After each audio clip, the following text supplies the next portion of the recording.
Welcome to 7 Days of Rest and Sacred Renewal. Today we're on day 5 of the Truth of Nourishment. There's so much confusion about nutrition. Many people say they cannot distinguish between truth and agribusiness propaganda. But we know that eating a whole food, plant-based diet has been shown across the board to heal us and the planet as it has I. We are biochemical individuals by design, but in order to know the truth, we must look at some of the myths. Please allow me to share with you a little prose as we take 3 nice deep breaths in and out and allow ourselves to be here now, ground ourselves in this moment. The moon lays down her tired star as sunlight dances to God's sweet laughter. As water pours its cleansing lotion, and we release all notion of good and bad and self-made limits through the cracks of God. Get in. Today we're going to talk about the truth of nourishment, debunking the myths.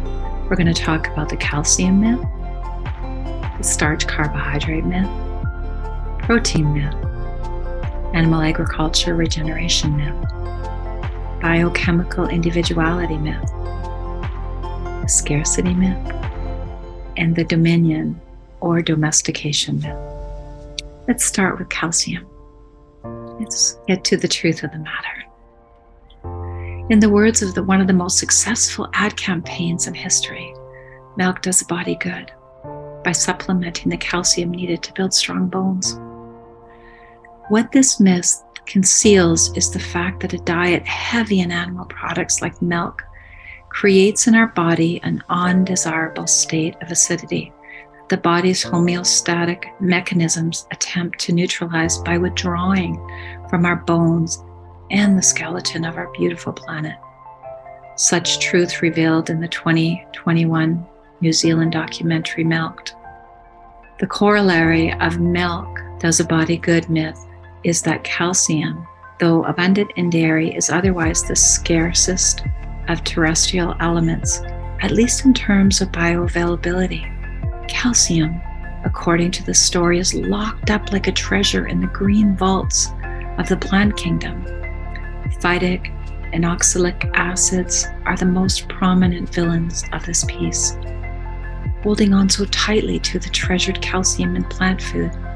Spinach, sesame seeds, almonds, yet we now know the truth. As we discovered in making plant-based milk, the truth sets us all free to eat plants, plant trees, and let earth rewild. Eating whole biodynamic plant food grown in rich healing soil gives us all the calcium we need. Let's look at the starch carbohydrate myth. There is a book of great value called The Starch Solution by Dr. McDougall. But starch for many is the satiating and alkalinity solution, not the obesity problem.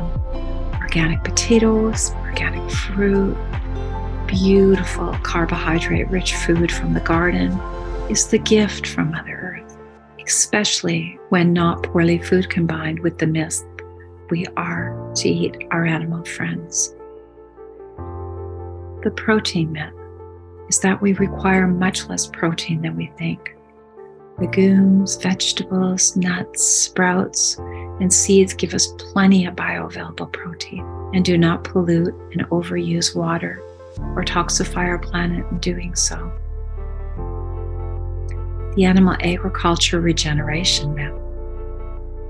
Wild, free animals and the beneficial insects promote regeneration much more effectively than the buzz of regenerative animal agriculture. Let us look at the following video by Helen Athro, a farmer, researcher, celebrated pioneer in the eco-organic methods, and owner of Woodley Farm.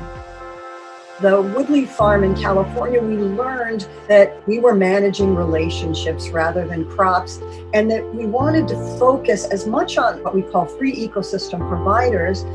Over here in this right-hand corner, these are parasitized aphids, these brown ones, and parasitic wasps come into the system and take care of that pest. We have wild turkeys and lots of birds and snakes and spiders and all kinds of wonderful organisms. What we learned is that the more inclusive we were able to become, the more activities were done by the ecosystem and we didn't have to worry about as much. So the less we did, when we gave up spraying, for example, we found out we had more and more pollinators and we had better fruit set and better yield. We also found that our beneficial insects, we studied and found out which plants they liked and what farming activities they liked and didn't like, is that they too didn't like any of our organic sprays, and they really hated tillage, and they weren't particularly thrilled about mowing. So how could we move towards less and less of that? Because we want to have as many organisms, as much life in the system as possible, because whenever we kill something inadvertently through mowing, or less inadvertently through spraying certified organic sprays, whenever we kill something, we inherit its job. We have more to work. And then if we don't grow it, we have to mine it to add it to our crop. Helen says, an old friend who is an organic crop consultant for several large organic farms and a small farmer in California has just told me he now agrees that grazing animals have a negative impact on beneficial insect habitat. We also learn truth in the communities of Sadhana forests. You can see it here today. This is the beginning, and this is how it looks today. When we understood that we have this capacity and knowledge and experience now to reforest very arid lands, we said this could be used to address malnutrition and to address the creation of plant-based food security. If you look at aridity, this is the aridity projected for 2040, this is for 2070, and this is for 2100. And if you look at food insecurity, this is 2050 and this is 2080. The biochemical individuality myth. We are biochemically individual by design. When we listen and honor this, we clarify a plant compassionate diet which allows us to thrive. We find a way to thrive on plants while sprouting and growing wild and cultivated food to meet our biochemical needs without returning to animal-based eating, which harms all life. The myth is, if we can't digest legumes, then we should be eating meat. Yet there's many, many ways to become individualized in this diet, such as a friend of mine who told me he couldn't digest lentils, and when they were soaked and rid of the phytic acid and sprouted back into life, he had no problem. The scarcity myth. The natural world is abundant and teeming with life. As seen on this land use map, we only use 7% of the land to grow the food humans eat. 43% of the growing land feeds domesticated animals. When we return this land to nature, we will be able to feed the world on 10% of the land we now use for growing. The rest can be left alone to authentically regenerate. And let's look at the last myth, so we all may live in truth. The truth is, we know how to live without killing. We were given permission to return way back in Genesis 1:29.